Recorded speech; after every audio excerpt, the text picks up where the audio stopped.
আপনার কাছে হাত জোড় করছি, আমাকে এবার একটু ভালো থাকতে দিন। আপনি এসব বন্ধ করুন প্লিজ। তোমরা তো সবই শুনেছো। আগামী 8 তারিখ সব শুনেছো, সবই জানো।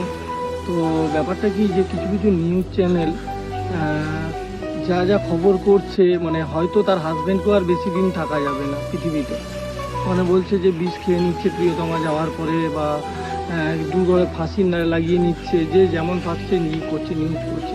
তার ফ্যামিলির উপরে কি যাচ্ছে তারাই ভালো করে বোঝে।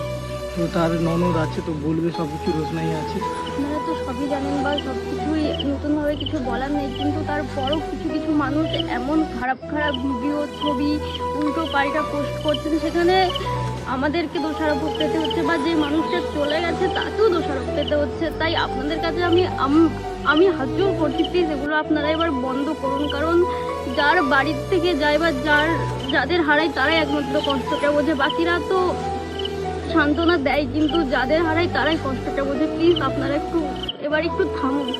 আপনারা ভিডিও পোস্ট করছেন করুন, কিন্তু যেভাবে মানুষ ভুলভাল নিয়ে পোস্ট করছে, প্রিয়তমাকে নিয়ে, তার হাজব্যান্ডকে নিয়ে, আপনারা কি চান যে বেঁচে আছে সেও চলে যাক?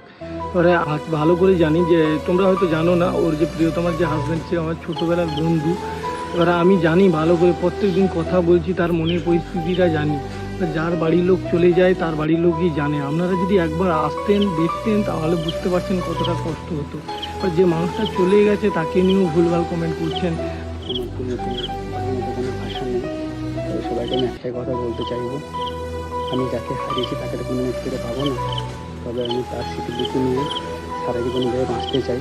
তো প্লিজ আপনার কাছে হাত জোড় করছি, আমাকে এবার একটু ভালো থাকতে দিন। আপনি এসব বন্ধ করুন প্লিজ।